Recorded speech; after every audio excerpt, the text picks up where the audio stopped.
L'auteur de ce livre, c'est le bien-aimé frère Watchman Nee. Le titre du livre, L'homme spirituel. Nous sommes à la troisième grande partie de ce livre. Le titre de cette troisième grande partie est l'âme. Le titre est l'âme. Chapitre 1 de cette troisième grande partie, la délivrance du péché et la vie de l'âme. Chapitre 1, la délivrance du péché et de la vie de l'âme. Le chemin de la délivrance. Le chemin de la délivrance. C'est Romains chapitre 6 qui pose pour le chrétien le fondement de la délivrance du péché. Cette délivrance est promise par Dieu à tous les croyants. Ils peuvent tous y avoir part. De plus, soyons parfaitement assurés que cette libération de la puissance du péché peut être expérimentée à l'heure même où le pécheur accepte Jésus-Christ comme sauveur. Il n'a pas besoin, pour recevoir cet évangile, d'être un croyant depuis longtemps et d'avoir subi de nombreuses défaites. L'eau de lait encouru dans l'expérience de l'évangile, selon Romains chapitre 6, est due soit à l'insuffisance de l'enseignement que le croyant a reçu, soit à ses réticences devant les impératifs de la parole de Dieu. Car, de fait, cette bénédiction devrait être la possession commune de tous ceux qui sont nés de nouveau. Le chapitre 6 commence par un appel à se souvenir et non à anticiper. Il dirige notre attention sur le passé, sur ce qui nous appartient déjà. Sachant que notre vieil homme a été crucifié avec lui, afin que le corps du péché fût détruit, pour que nous ne soyons plus esclaves du péché. En parenthèse, verset 6 de Romains chapitre 6.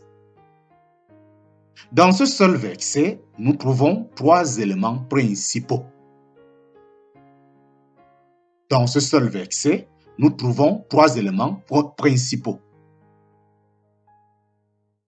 Premier élément, le péché, en parenthèse, au singulier, numériquement. Deuxième élément, le vieil homme.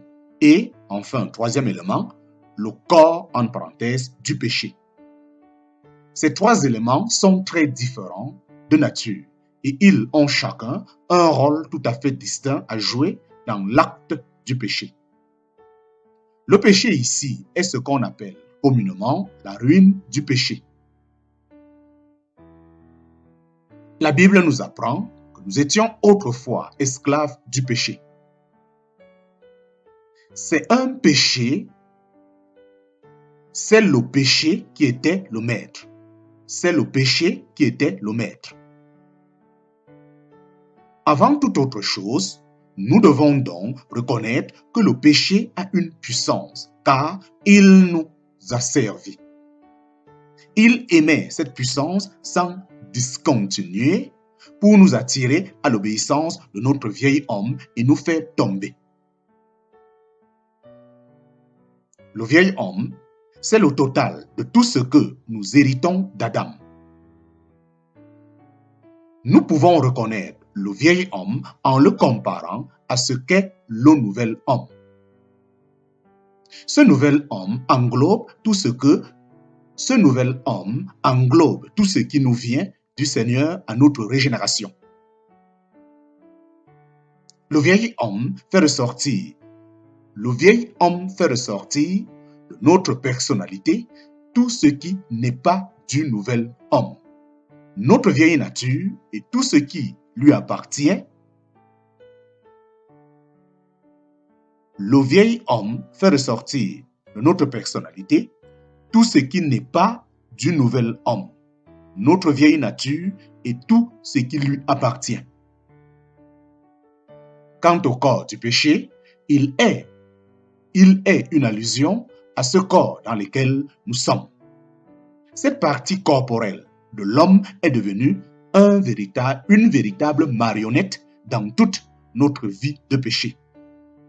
Il est appelé le corps du péché parce qu'il est assujetti à la puissance du péché, pleinement chargé des convoitises et des désirs du péché.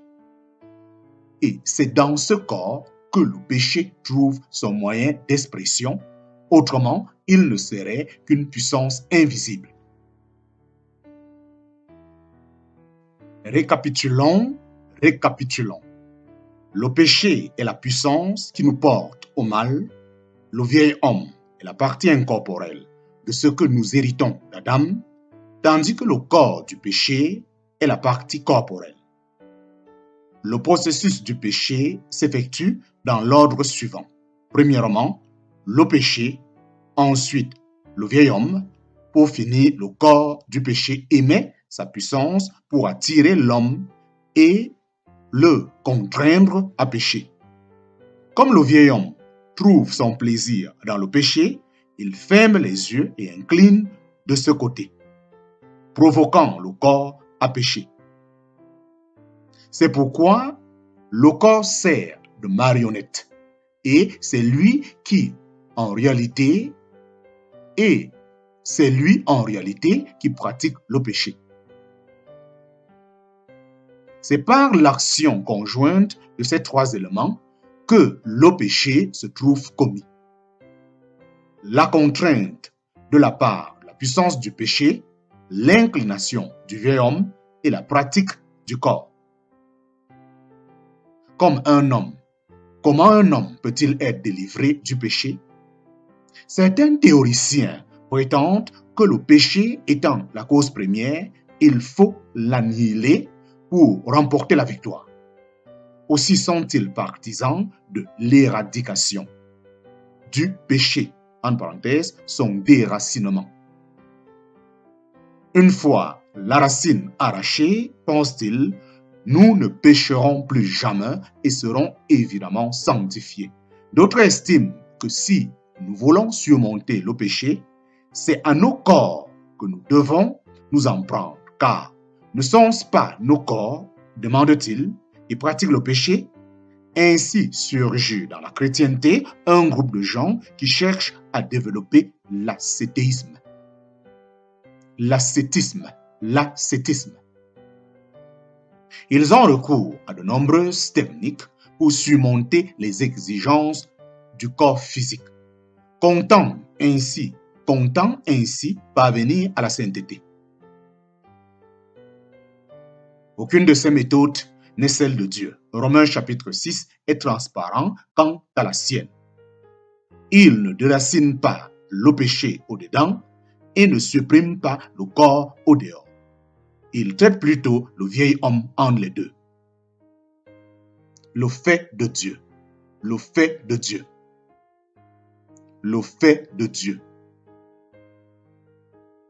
En allant à la croix, le Seigneur Jésus a pris avec lui non seulement nos péchés, mais aussi nos êtres, nos personnes. Paul énonce le fait par cette proclamation. Notre vieil homme a été crucifié avec lui. Le verbe crucifié dans l'original est à un temps particulier qui signifie que notre vieil homme a été crucifié avec lui une fois pour toutes et pour toujours. Comme la croix de Christ est un fait accompli, ainsi notre crucifixion avec lui est également un fait accompli. Quelqu'un met-il jamais en question la réalité de la crucifixion de Christ? Dès lors, pourquoi mettre en doute la réalité de la crucifixion de notre vieil homme? Bien des croyants, en entendant exposer la vérité relative à cette mort partagée, s'imaginent immédiatement qu'ils devraient mourir et ainsi ils font de leur mieux pour se crucifier eux-mêmes. Il y a là une grave erreur de jugement. La Bible ne nous enseigne jamais de nous crucifier nous-mêmes. C'est exactement le contraire qu'elle nous dit. Ce qui nous est enseigné, c'est que lorsque Christ alla au calvaire, il nous emmena là et nous crucifia. Les Écritures nous assurent que notre vieil homme a été liquidé quand Christ fut livré à la croix. La parole ne nous laisse entendre nulle part le moins du monde que notre crucifixion attend sa réalisation. Le verset de Romains chapitre 6 ne laisse subsister aucun doute quand il déclare catégoriquement « Nous avons été crucifiés avec Christ ». Toutefois, la simple assimilation mentale de ces vérités ne suffit pas. Toutefois, la simple assimilation mentale de ces vérités ne suffit pas pour mettre à l'abri de la tentation. Pour être à l'abri de la tentation. Toutefois, la simple assimilation mentale de ces vérités ne suffit pas pour être à l'abri de la tentation. La révélation divine est essentielle. Il faut que l'Esprit de Dieu nous révèle comment nous sommes en Christ et comment nous sommes un par notre communion avec lui. Il faut aussi qu'il nous fasse voir distinctement comment notre vieil homme a été crucifié avec lui pour la simple raison que nous sommes en Christ. Une compréhension intellectuelle de la chose ne saurait suffire. Elle doit devenir une révélation du Saint-Esprit. C'est pourquoi, frères, priez jusqu'à ce que Dieu vous donne la révélation, en sorte que, sachant cela, dans votre esprit, vous puissiez vraiment comprendre que votre vieil homme a été crucifié avec lui. Quelle est la conséquence de la crucifixion de notre vieil homme? Ici encore, la réponse vient à nous sans équivoque, afin que le corps du péché fût détruit. Détruit devrait être traduit par flétri. Détruit devrait être traduit par flétri, délaissé ou inutilisé. Auparavant, lorsque le corps s'agitait, notre vieil homme réagissait positivement et comme conséquence, le corps se livrait au péché. Avec la crucifixion du vieil homme et son remplacement par le nouvel homme, le péché peut encore s'agiter au-dedans et essayer de faire subir sa pression, mais il n'obtiendra plus le consentement du vieil homme pour entraîner le corps à pécher.